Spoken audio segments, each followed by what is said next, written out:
Il est 7h ici à Paris. 8h à Kiev. Bonjour Pauline. Bonjour Pauline. Et bienvenue à vous, vous êtes dans Paris Direct. Nous allons passer ensemble les 3 prochaines heures. Voici les titres de ce lundi.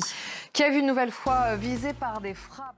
Voilà pour les titres à suivre dans les 3 heures d'infos à venir. Vos rendez-vous, l'info écho avec Christophe Dansette. Il nous parlera du mondial de l'automobile qui reprend du service ici en France après 4 ans d'absence. Le décryptage, ce sera avec Bilal Tarabé. La revue de presse avec Hélène Frade. Il sera question, entre autres choses, du Ballon d'Or qui sera remis ce soir. Karim Benzema sera-t-il enfin récompensé? On verra ça.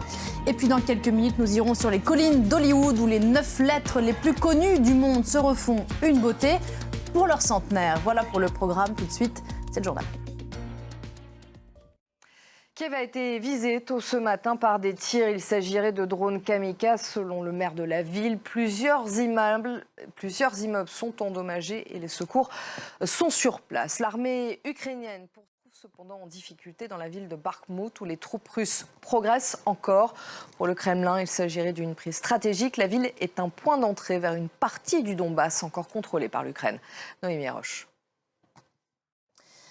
De son côté, l'Union européenne est plus que jamais présente pour soutenir militairement l'Ukraine. Réunis aujourd'hui à Luxembourg, les ministres des Affaires étrangères des 27 vont donner leur feu vert pour que 15 000 soldats ukrainiens soient formés en Europe.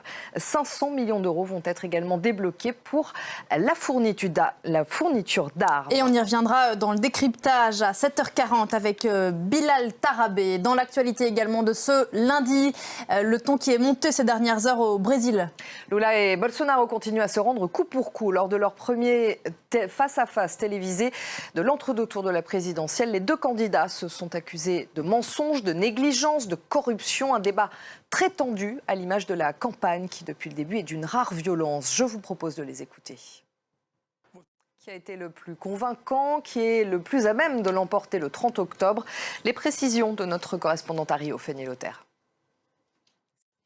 En Iran, 36 heures après les émeutes et l'incendie qui a ravagé une partie de la prison d'Evin, connue pour héberger des détenus politiques. Le bilan est de 4 morts et une soixantaine de blessés selon les autorités. Les autorités iraniennes maintiennent qu'il s'agit à l'origine d'une bagarre entre prisonniers, que l'incident n'a aucun lien avec les manifestations de ces dernières semaines.